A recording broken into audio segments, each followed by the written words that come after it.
Mr. Imran Khan.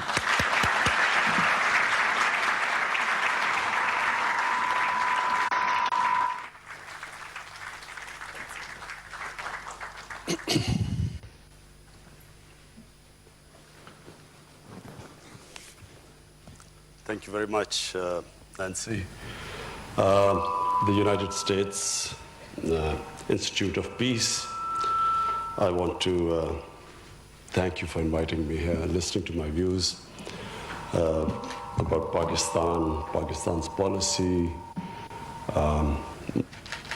And I start with how someone like me, a sportsman for 20 years, international sportsman who ended up in politics.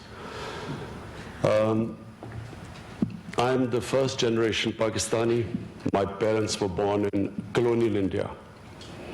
I was the first generation who grew up in an independent Pakistan. We grew up with a lot of pride.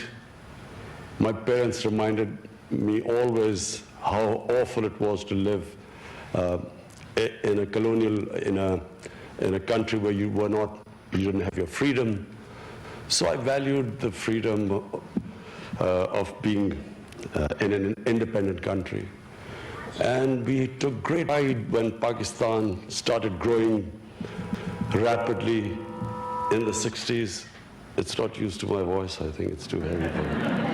In the 60s, Pakistan was the fastest growing country in the whole region.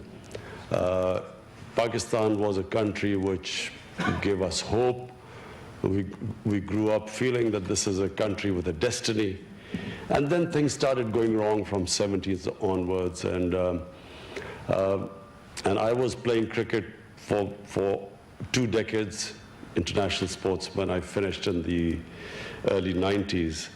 And my initial thought after playing sport was to go into social work. I had already started building a cancer hospital. My mother had died of cancer. And I realized that there was no cancer hospital in Pakistan, so I thought I would build one, specifically because poor people cannot afford cancer treatment. So I spent 6-7 years of my life after cricket building and then running the hospital. But it was during that time I realized that this is a big country. Social work was not going to change it. The only way it would change our country is joining politics. Change only comes through when you head a government and bring about a change. And the reason why I joined politics was because I realized our politics was going in a direction which was leading Pakistan to nowhere. Problem with most ex-colonial countries was exactly what Pakistan was facing. If you look at Africa, you look at the independence movements in Africa, and then the leaders who came from the independence movement, once they assumed government, a similar pattern took place. The moment they got power, they used power for benefiting themselves. Corruption was the main reason why countries could not reach their potential. And Pakistan was exactly that country which in 60s, while was taking off, from mid-80s onwards, it started going down because of corruption of the ruling elite. So when I formed my party in 1996, it was on an anti-corruption platform. And I campaigned for 15 years in the political wilderness, talking about corruption, and could not make people understand the relevance, the relation between corruption and poverty. People could not relate the two. Somehow in ex-colonial countries, people thought taking money from the government was nothing wrong with it because it was not your government. It was a foreign government which was ruling over you. So if you evaded taxes, there was, you were not doing anything wrong. And similarly, corruption. So I formed my party, as I said, in 1996. For 15 years, I had only a few people with me. and no one thought I had a chance. But then suddenly, people began to understand what I was saying. So the party then began to take off 7 years ago. And in 2013, we formed government in one of the 4 provinces. And because of our performance in that one province, in 2018, we won the elections. So what has been the main challenge since we've come to power 10 months ago? Number one challenge was inheriting a country which was bankrupt. We had the biggest current account and fiscal deficits. But worse, what corruption does is it's not just a question of bankrupting a country and money being laundered out of the country. What happens is the ruling elites, when they make money, money out of corruption, they then have to take it out of the country, because otherwise people would ask them questions, where did the money come from? So you suffer in 2 ways. Number one, the money which should go to human development ends up going into people's pockets. But secondly, that money leaves the country. And in my opinion, which I spoke to President Trump yesterday, the big problem that the world faces is about $1 trillion leaving developing and poor countries and either going into offshore accounts, or they end up in Western countries. And this is impoverishing, this is causing more deaths than through terrorism, than through drugs. The amount of people dying of hunger and disease, lack of education, not having clean drinking water, is because of the ruling elites and developing world taking that money out and parking it into, as I said, offshore accounts or Western countries. So we faced a similar situation. We had the biggest current account deficit and fiscal deficit. But the other aspect of corruption is that in order for the ruling elites to take money out, they have to destroy the state institutions. Because if the institutions are strong, they would not be able to take the money out. For instance, if your anti-corruption body is strong, if your justice system works like equivalent to the Indian revenue here or the IRS here, if these institutions are strong, you cannot take money out of the country. But that's the biggest damage these corrupt ruling elites do to developing world. They destroy these institutions. So, you can recover the money, but what you can't, to build institutions takes time. So what we had, the biggest challenge since we've been is to build the state institutions. And we have succeeded. We have turned around various institutions, but it is a slow process. The relationship which we had with our neighbors, the other priority we have tried to instill in Pakistan amongst the people is that we must have good relationship with all our neighbors. We need stability for economic progress. We need peace. And so for peace, we need to have a good relationship with our neighbors. So first was me trying to reach out to India. India is, a country which we've had turbulent relationship with. But unfortunately, because of one issue of Kashmir, whenever we have tried, whenever relationship has started to move in the right direction with India, some incident happens, and that's all related to Kashmir, we go back to square one. And so I reached out to my counterpart in India, the Indian Prime Minister, assured him that, you come one step towards us, we will go 2 steps towards you, because the biggest problem India and Pakistan face is poverty. And the best way we can reduce poverty is if we start trading with each other. The next was Afghanistan. We again have had a difficult relationship with Afghanistan. And so we have reached out. I have invited President Ghani to Pakistan.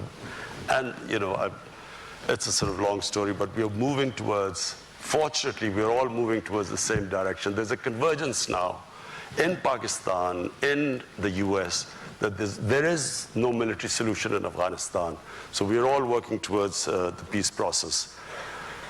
Similarly with Iran, we've had sort of a decent relationship with Iran without, you know, it's not really a warm relationship, but a decent relationship with them.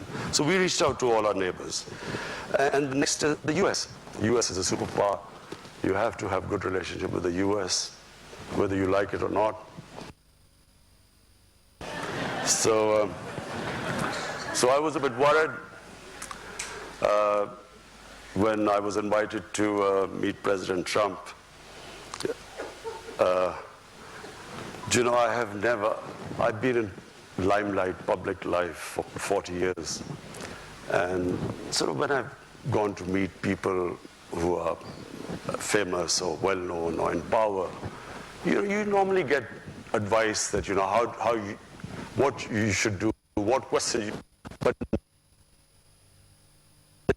so many suggestions before I was going to meet President Trump.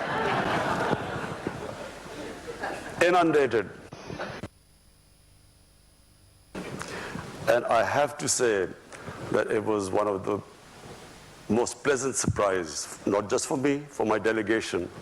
The way, the hospitality, the way he, straightforward, charming way he treated us, so we were all blown over. We loved the meeting with the president.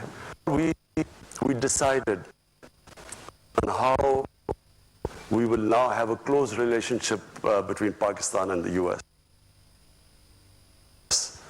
How we will now ensure that there is no communication gap.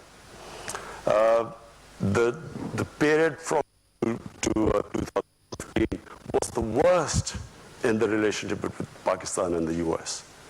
Pakistanis felt that they were fighting the US war. It was no Pakistani was involved in 9/11. Taliban were in Afghanistan, Al-Qaeda was in Afghanistan, but Pakistan ended up involved in that war, and we lost 70,000 people. We lost over $100 billion lost to our economy. And yet, there was mistrust. Pakistan felt it was doing its best.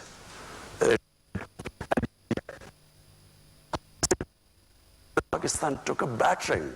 There was a point when people like us thought, are we going to survive? Because there were suicide bombs going on every day. There were no sports team used to visit Pakistan, forget about investors. And so we passed through a terrible period, but at the same time, the US thought we weren't doing enough. We were playing a double game. So that was, in my opinion, the worst.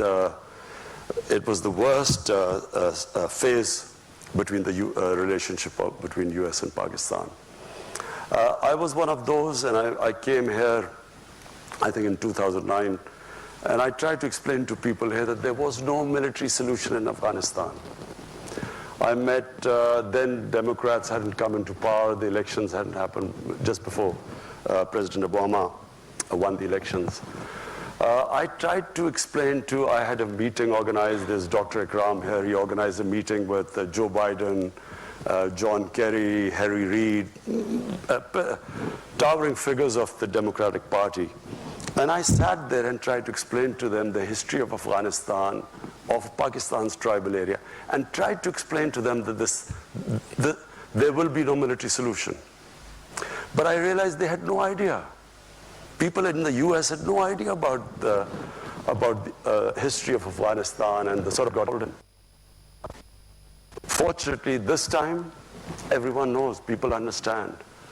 So why do I think that we will now have the very best of relationship with the US? Because we are all on the same page. Previously, Pakistan army was supposedly fighting for the U.S. this war on terror, but the U.S. did not think we were doing enough. And in Pakistan, we thought this time the United States, all of us are on the same page. That peace in Afghanistan will now can only take place through a political settlement, through dialogue. So we are all now working on getting the Taliban to talk to the Afghan government. They're already talking to the US, and we hope that this will eventually lead to a settlement. Not easy. It's not going to be easy because there's no centralized Taliban command. It's a devolved movement. But we feel that if we all work together, we feel this is the best chance of there to be peace in Afghanistan. Apart from that, domestically, just one final word before I take your questions. I've struggled these 23 years to get into power. Most of the, as I said, in wilderness, political wilderness. I was not fighting political parties. I felt I was fighting a mafia. And the Supreme Court of Pakistan, actually, when there was this famous court case where the Prime Minister was dismissed, actually called the ruling party the mafia. Because this is not normal politics. Because the two ruling parties have been in power for 30 years.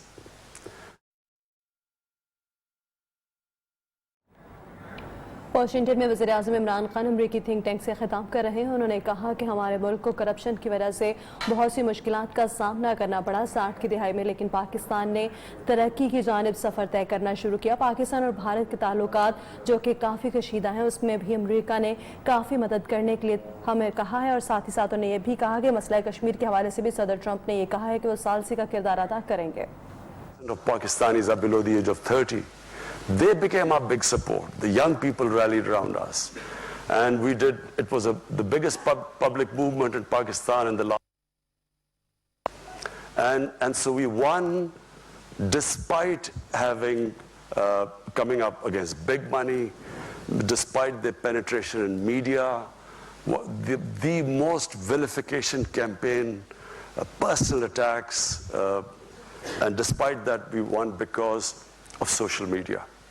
This is the new, had there been no social media, probably we would not have been able to beat the established parties.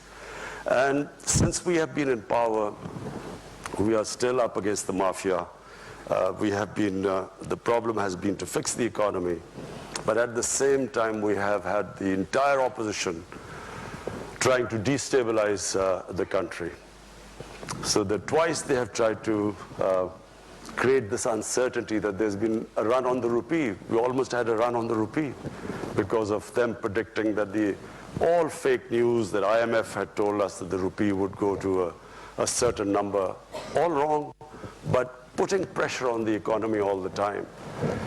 Finally, I can say right now, after 10 months, we have finally stabilized the economy, and we feel now that we are now, after stabilizing the economy, we feel that we can now move ahead and start our reforms. Our reforms are very straightforward.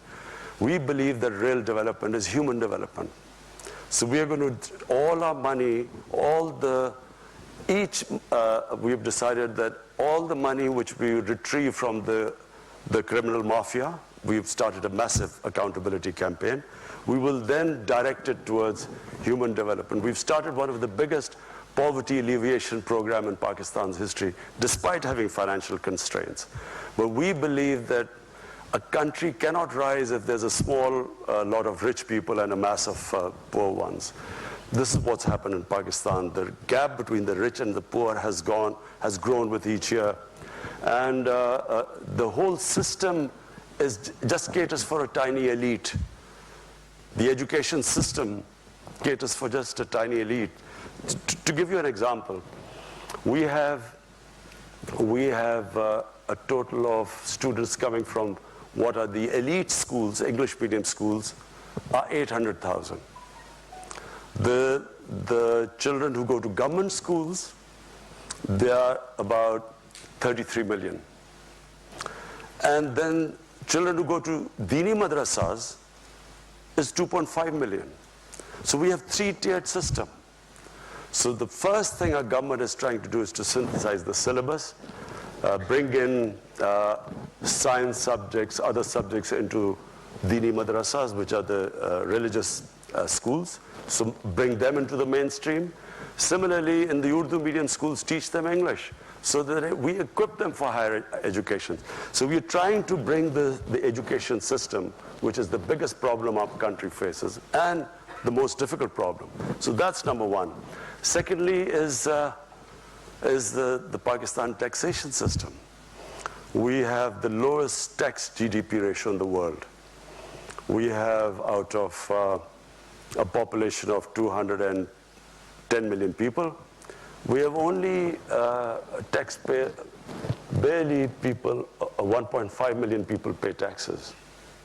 So there's no way you can sustain a country if you do not expand the tax base. So we now are in the process, very difficult process, convincing everyone to come into the tax net. There are a lot of strikes going on right now, but we feel that we will be able to overcome them. Because it's imperative now that the Pakistani people pay taxes. The challenge, of course, has been that this mafia, I call this mafia, in 10 years, just so that you understand what they have done to our country. Because later on, you might ask me, why is this political victimization? What I call accountability, people will say political victimization. But I'll just tell you what they've done to our country in 10 years. Pakistan in 2008, before these two parties came in, when General Musharraf left, the total debt of Pakistan in 60 years was 6 trillion rupees. In the last 10 years, they've taken it from 6 trillion to 30 trillion rupees. So where has this money gone? I've set up a commission, a debt commission, which is now going to find out where this money disappeared. So which is why we are going to, we are going through this problem of finding out what happened to our country. How come we got so indebted? So the problem with having such a huge debt is that in the last year, the total tax revenue which we collected, half of it went to servicing debts. So you can't have 210 million people just surviving on this already a very low tax base and then half of it going into debt servicing. So for that, we are expanding our tax base. But what we are doing now in Pakistan is the first time in 1960s any government is going to take this step. We are now moving towards encouraging industrialization.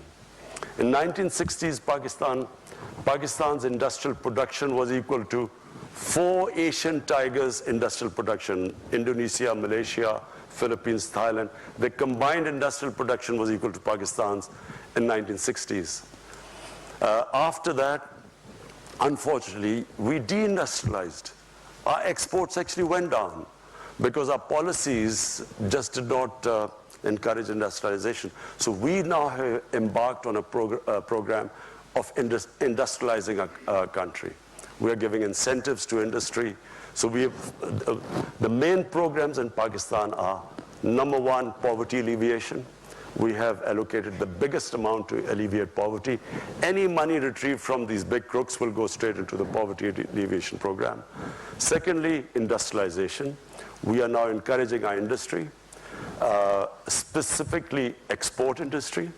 We have trade agreements, one with China where we hope that we will be able to free trade agreement with, a preferential trade agreement with China, where we hope to export our stuff to China. China has imports of $2 trillion. So industrialization. And third is agriculture. Pakistan is basically an agricultural country, and we are hoping to get technology transfer from Europe, from China. Hopefully, we've spoke to companies in the United States so that we can improve our yields. Pakistan has the lowest yield, one of the most productive lands, but the lowest yield. So what we hope is that this three-pronged attack, we will be able to raise Pakistan's economy, provide employment to our people, improve productivity. So this is basically where we are headed. Thank you. Washington में वज़ीर-ए-आज़म इमरान खान अमरीकी think tank से खिताब कर रहे थे। उन्होंने कहा कि जिस तरह अमरीकी सदर ने भाई खुश आए थे, उन्होंने कहा अफगानिस्तान की जंग में हमने बहुत सी कुर्बानियाँ दी हैं, 70,000 से ज़ायद जानें कुर्बान की हैं। That you're taking. I wanted to start, you gave us a taste of your meetings yesterday with President Trump, and in the past you've spoken also about your commitment to take a different approach to U.S.-Pakistan relations than previous Pakistan leaders. And I'm curious if you wanted to say a bit more about what is the difference with your approach and how's that resonating during this visit in Washington, and how do you see the future between U.S. and Pakistan? You see, Nancy, I always felt that the relationship between Pakistan and the United States was never multi-pronged. It was basically a transactional relationship. So for instance, in the 80s, Pakistan was fighting the jihad against the Soviets. And so the US was helping Pakistan, was providing aid. And, you know, the various groups created in Pakistan were then conducting attacks inside Afghanistan against the Soviets. The moment that the Afghan jihad ended, the US packed up and left. And not only did they leave, Pakistan was slapped with Pressler sanctions.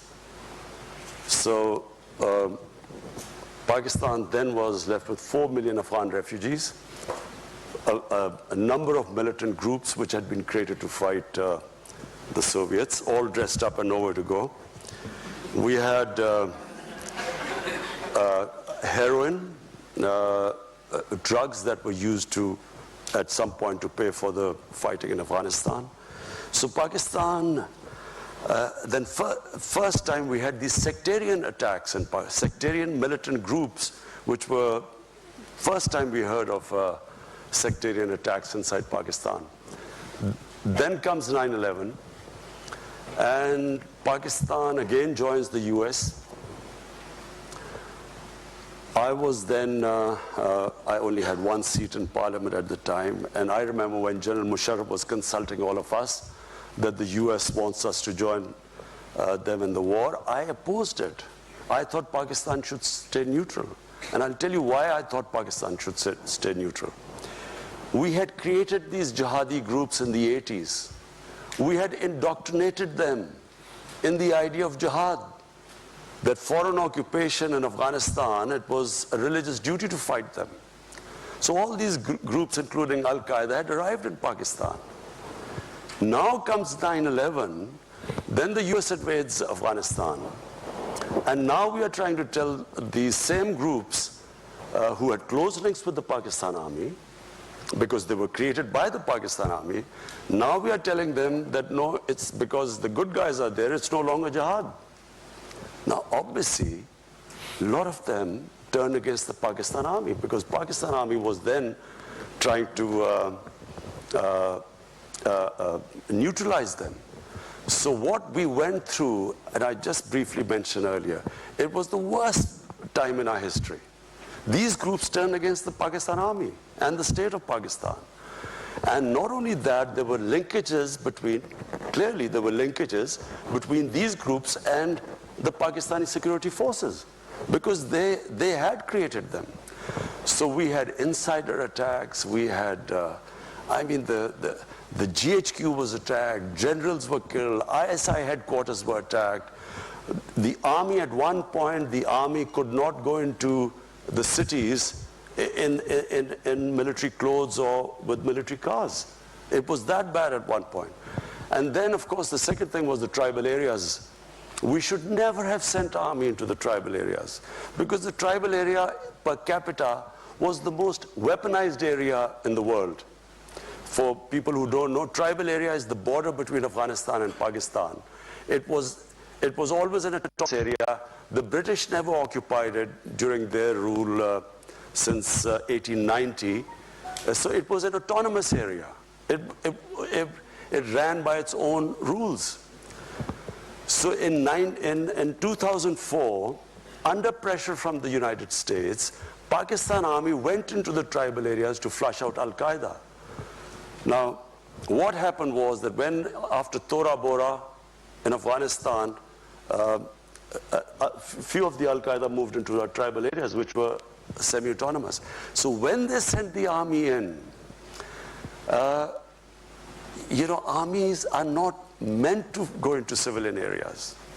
Whenever you send your army into civilian areas, you can ensure that there will be human rights abuses, there will be collateral damage, there will be innocent people killed, because there's no army there. They're just guerrillas operating from villages. So, the collateral damage created what became. There was no Pakistani Taliban before. So we then had the people of tribal areas suffered. One point there were these militants, the other side was the Pakistan army. Half of the tribal area was then internally displaced. The damage, we still haven't, the amount of damage done in the tribal area, we still haven't got the resources to compensate them. So basically the country went through hell. In my opinion, we should have stayed neutral. That way we would have had control over these militant groups, and we could have in our own time neutralized them. But because we became a part of the US war, they turned against Pakistan. And so now what I feel, there was a watershed in Pakistan, in Pakistani politics. In 2014, the TTP, the Pakistani Taliban, they slaughtered 150 school children in what was called the APS, the Army Public School. There was a reaction within Pakistan. All the political parties then signed a paper called the National Action Plan. And we all decided after that we will not allow any militant groups to operate inside Pakistan.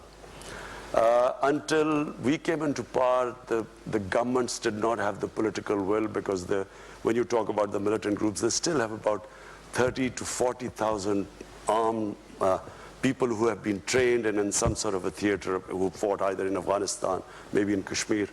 So we were the first government who has now started disarming all the militant groups. This is the first time it is happening. We have taken over their institutes, their seminaries.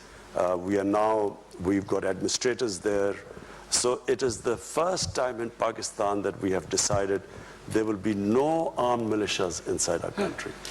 Which relates to the next question I want to ask you, and it's been in the news a lot. It's clearly a significant element in U.S.-Pakistan relationships, and that's what you refer to as well, the ongoing Afghan peace process, and the possibilities that we might actually have some breakthroughs. And building on what you just said, is the Pakistan government able and willing to make the commitments to really help move these dialogues forward, especially in the event that the Taliban and the Afghan government aren't able to get a meeting organized? It's just for people's benefit. The fear amongst the Pakistan military establishment was always that there would be a two-front situation. So there would be,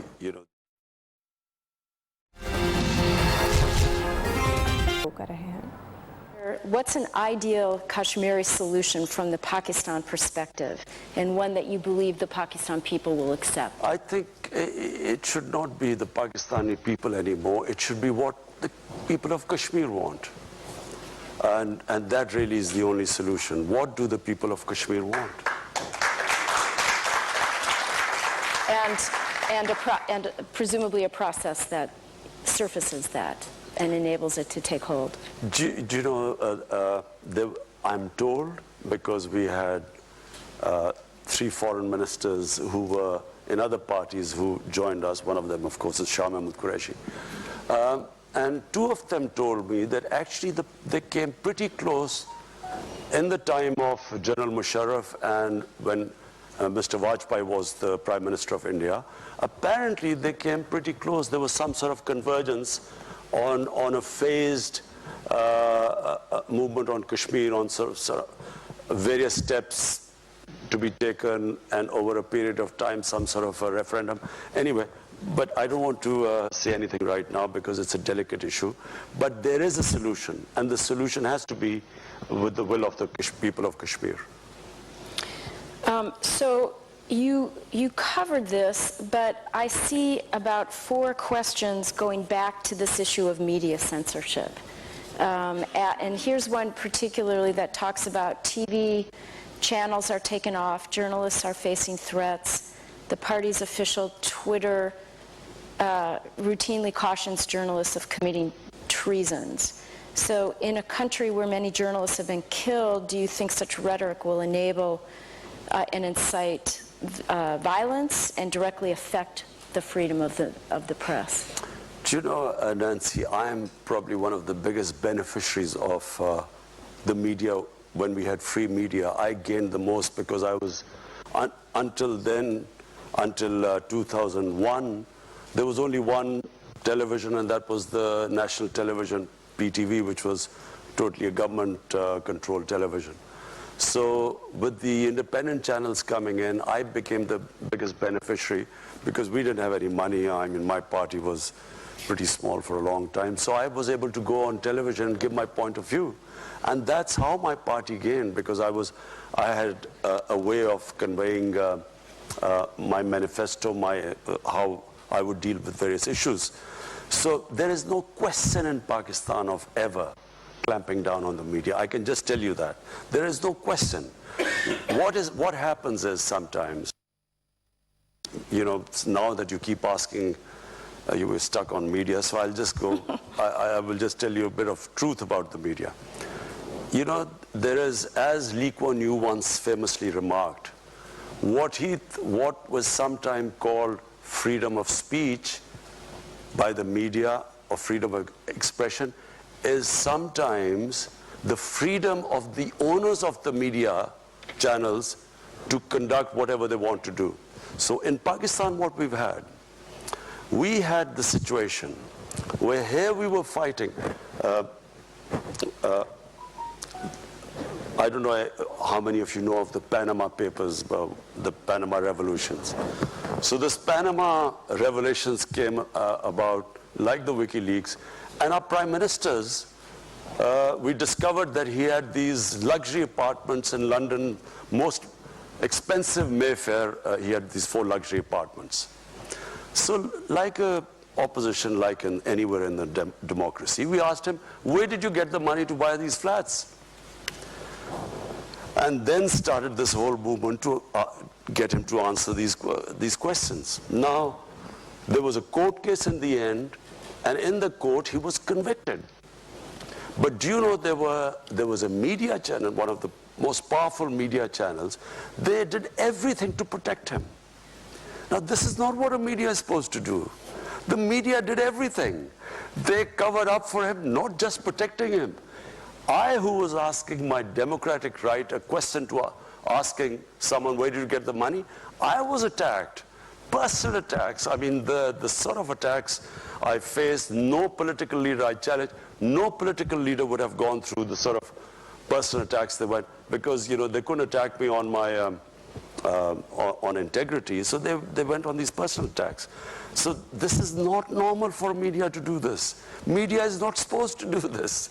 Media is supposed to be a watchdog, to bring out, you know, play the role of an opposition. But they're not about personal attacks and trying to blackmail you. We just had another case right now. There's a judge who convicted the previous prime minister.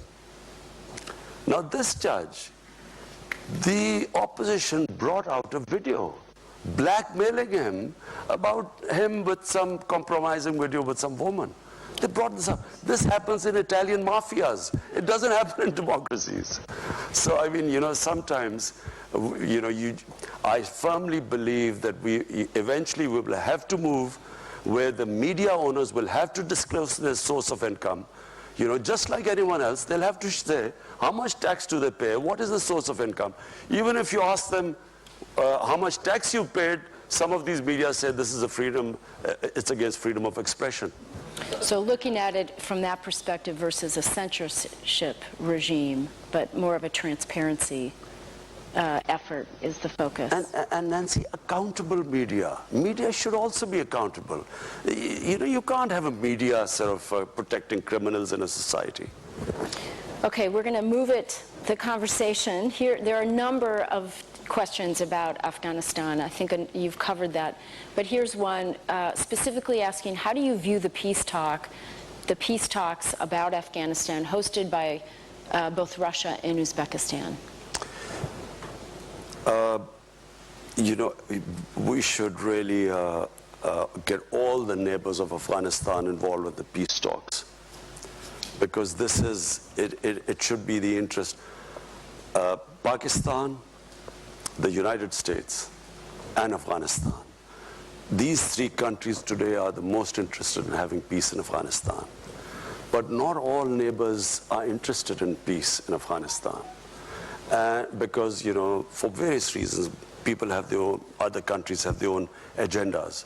So I firmly believe that the US should try and co-opt as many countries as possible. Because there will be people who will be trying to, put a spanner in the works. Neighbors are all involved. There's a much better chance of the talks going smoothly.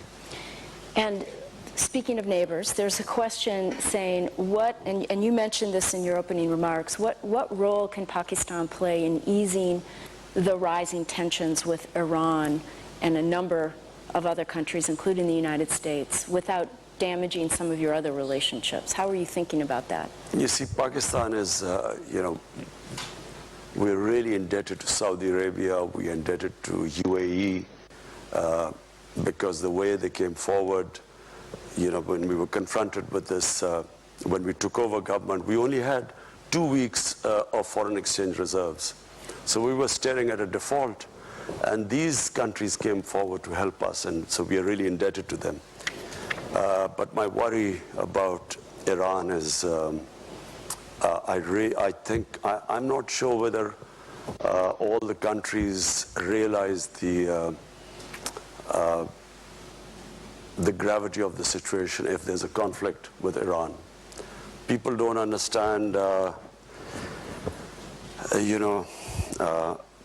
this is not going to be the same as Iraq. This could be much, much, much worse. It will have great consequences for Pakistan, adverse consequences for our country. It could unleash terrorism, which people would forget Al-Qaeda and those types, because the Iranian, the Shia element in Islam is very cohesive. They have a much greater sense of martyrdom than the Sunni Muslims. The battle might be quite short if it goes ahead and bombing airfields and so on. But the consequences after that, my worry is that not many people fully understand it, and I would strongly urge that there should not be this conflict there should not be another military situation. Pakistan has already suffered. I said, what we went through these last 15 years, the last thing we want is another conflict on our borders. And, we would do anything. I mean, if any role Pakistan can play in this, we have already suggested this to Iran. Until recently, Iran was willing, but then when somehow I felt that Iran is getting very desperate, and I do not think they should be pushed into a situation where this leads to a conflict. Another question via Twitter. What are some of the concrete steps your government is taking to ensure that the military operates under civilian leadership? Something you alluded to in your earlier comments. You see, in Pakistan, we had 3 martial laws, and the last one was General Musharraf's. I think General Musharraf's martial law was a watershed in Pakistan, in the sense that there was a opinion across the board that when you have bad democracy, the answer is not to have a military government. Because the military government comes in, it's like curing cancer with disprin. For a while you feel good because they are organized, it's an organized institution. But eventually, you end up in even a worse situation, because then democracy starts all over again. And what we need in Pakistan now is an extended run of democracy. And I really do believe that the democratic evolution of the country has reached a point where now we will go towards further democracy. I mean, us winning the election is who would have thought we would have won an election against these? How many times in a 2-party system has a third party broken through? It's unheard of. I mean, nowhere in the world does a third party break through. We broke through because of social media.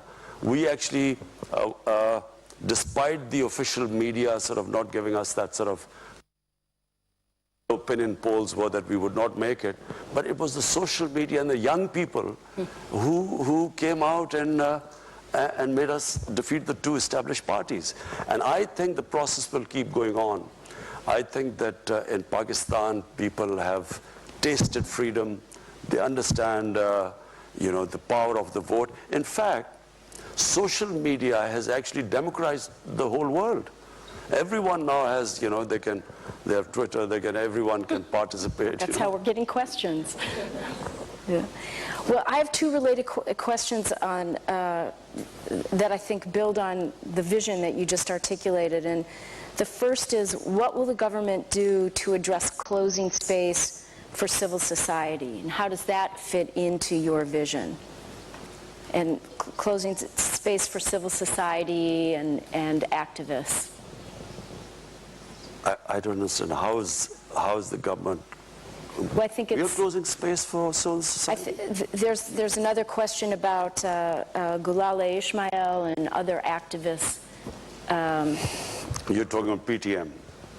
PTM. Yeah, that's PTM. It's called civil. I think they're saying it's a broader civil society question, but it's actually related to PTM.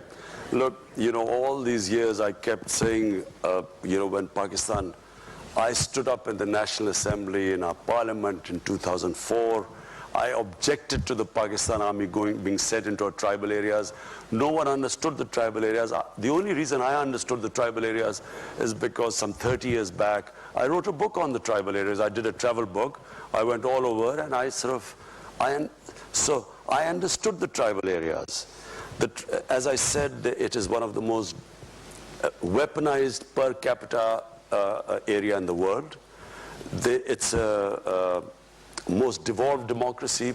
Every village is an independent entity, and so they have never allowed outside interference to come into the tribal areas.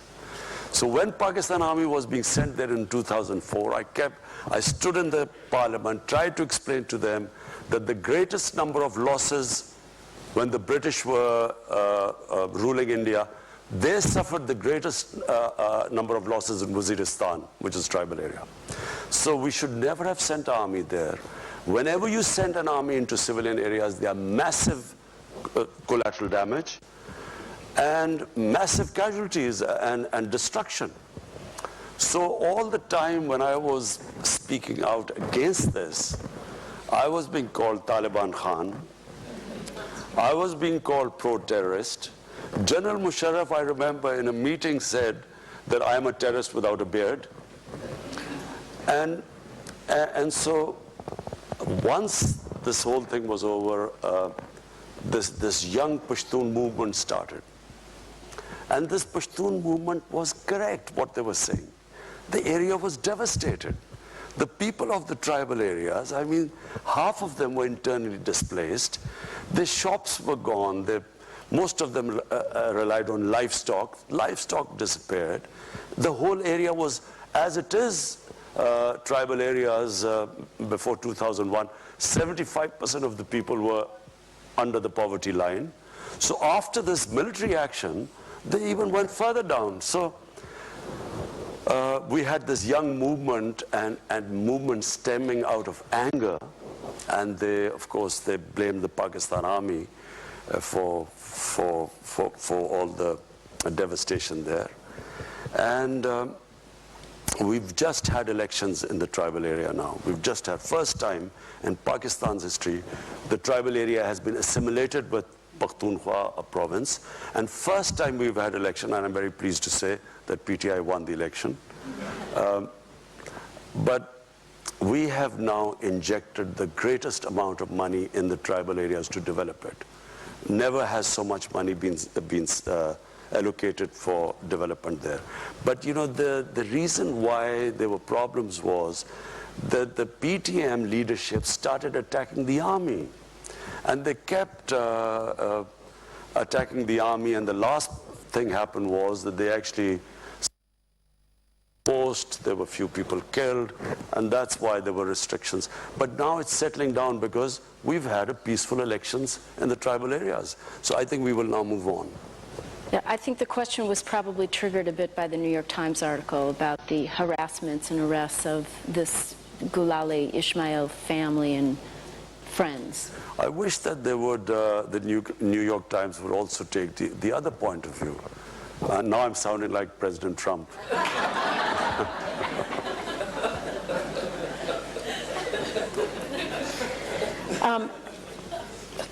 So we have time for just a couple more questions. The U.S. has been asking Pakistan to do more in the context of terrorism. It relates a little bit to what you were saying.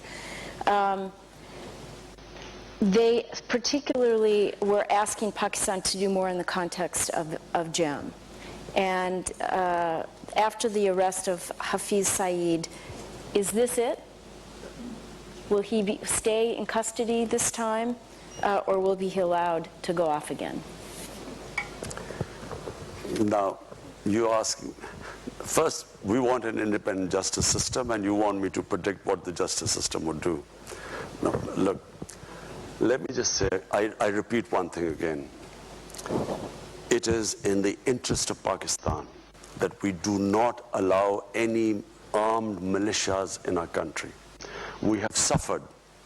The country has suffered sectarian attacks. We have had the worst situation. It has affected our investment. Pakistan has not, it has destabilized us. This whole thing, Pulwama, what happened in February last year, it was clearly an indigenous thing. It was a Kashmiri boy radicalized by the brutality of the security forces. He blew himself up. But because this group claimed responsibility, which was in India as well, Jaish-e-Mohammed was operating in India, but Pakistan suddenly came in the limelight. So even before this had happened, we had already decided that we would disarm all militant groups in Pakistan. And it is in Pakistan's interest, I repeat, it's in our interest, because the country has had enough of militant groups. You know, we had ethnic groups, militant groups. We had, in Balochistan, we still have militant groups operating. Then we had these various religious groups. So there is a decision now, and by the way, it is across the party. Every political party has signed the National Action Plan. Pakistan is now determined, and you know, normally it was said that the security forces patronize the groups. The security forces, we would not be disarming them if the security forces were not standing behind us. You cannot disarm because the police is incapable of disarming these groups. They are trained. I mean, they have, these people have experience of fighting in Afghanistan, some in Kashmir. The police cannot go after them. So it's the army that is helping us disarm all militant groups in our country. Mr. Prime Minister, you have been very generous with your time. We have so many more questions that we won't be able to get to. Thank you, everybody, for your questions. But before we close, I want to ask one last question, which is, this is your first visit here as Prime Minister. We have a very distinguished audience here of policymakers, people in and out of government, people who care deeply about the U.S.-Pakistan relationship. What final message would you like to leave as a closing thought for everyone? I would like to, my message from my trip, first trip as the Prime Minister to the U.S., I would like to have a relationship between the two countries of mutual trust. I would like to have a relationship as equals of friendship, not as it has been before, where Pakistan has sort of been, you know, it's like Pakistan wanting aid from the US and then as is expected to do certain things. The reason why I'm happy leaving the US this time, because we have a relationship now based on a mutual interest, which is peace in Afghanistan. And, you know, if someone asked that, will you get this funds? I hate the idea that we would be asking for funds, not US, from anyone. Because aid has been one of the biggest curses for my country. What it has done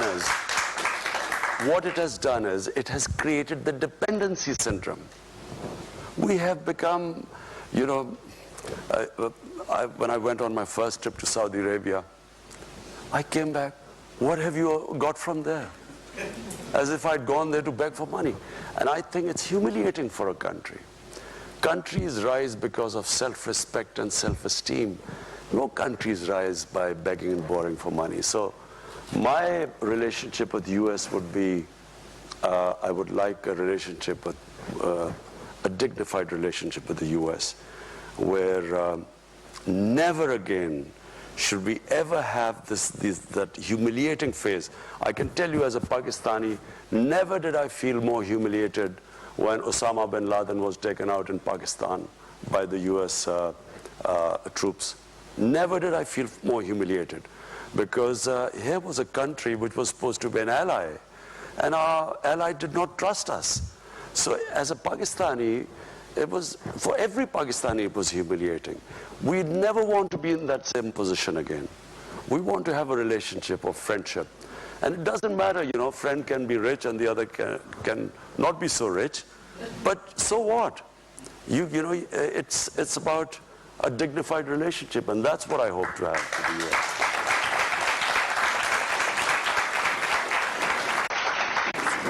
I'd like to present you with a small token of our appreciation for your visit here. Invite you to come back and wish you all the best. Please join me in thanking the Prime Minister. Thank you. वज़ीर-ए-आज़म पाकिस्तान इमरान खान अमरीकी think tank institute of peace से खिताब कर रहे थे। ना सिर्फ उन्होंने गुफ्तगू की बल्कि बहुत से सवालों के जवाब भी दिए। उनका ये कहना था कि अमेरिका के हवाले से कि हमें किसी किस्म की इमदाद की नहीं, लेकिन हमारे मौक़िफ़ को समझने की ज़रूरत है। पाकिस्तानी मीडिया से मुतल्लिक़ भी उन्होंने ये कहा कि पाकिस्तानी मीडिया का सबसे बड़ा बेनिफिशरी मैं हूँ। पाकिस्तानी मीडिया मुकम्मल तौर पर बरतानिया के लिहाज से बहुत हद तक आज़ाद है, लेकिन साथ साथ मीडिया के रोल से मुतल्लिक़ भी उन्होंने गुफ्तगू की।